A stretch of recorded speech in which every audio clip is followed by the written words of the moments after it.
So how many people do you think are going to be wearing one at next year's event? So I think the current sales number is like somewhere north of 10,000. They kind of, because it was like a Kickstarter type release, but now it's available, so you can buy it.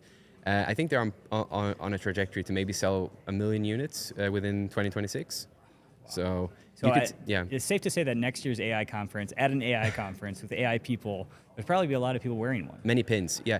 And I also think like this goes beyond kind of AI folks, because like this is a device that like if you went to a convention with writers, people that are constantly kind of like noodling on ideas and they're writing a lot, maybe they're speaking out loud to themselves, maybe they love note-taking, but like it's tedious to write note-taking. A lot of these people now use Super Whisper, which is like this app that you can use on your Mac to just talk to your computer.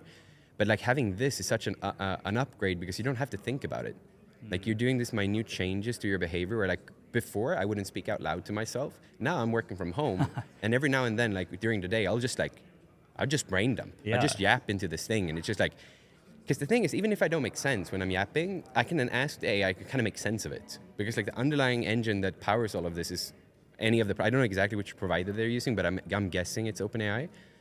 So you have that like power at the bottom, right? Of just like regular LLM like interactions. How quick does it update? Or the lag, like this stuff now is probably like 2 minutes. It will be transcribed into the app and available on your device to like use it like you would use ChatGPT, but it's your log of everything that you've heard and then been spoken out loud in your presence while you've had it on. Yep.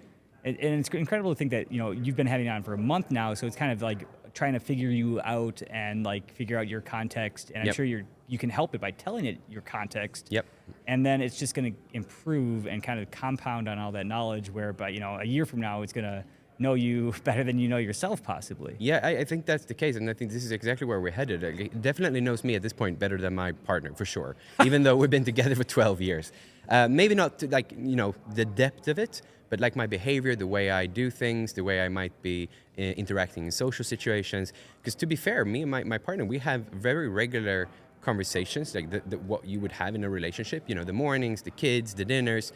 But like the breadth of people that I meet, especially when I'm out doing stuff like this, it's like orders of magnitudes more different types of conversations that I would normally have at home. But then another thing is like you can tag voices in this. So like my voice is tagged, so it knows everything that I'm saying because I've trained it on the audio recordings from my voice. But I have also trained it on my wife and my kids. So like at home, for example, there's really good context of like who's saying what and when.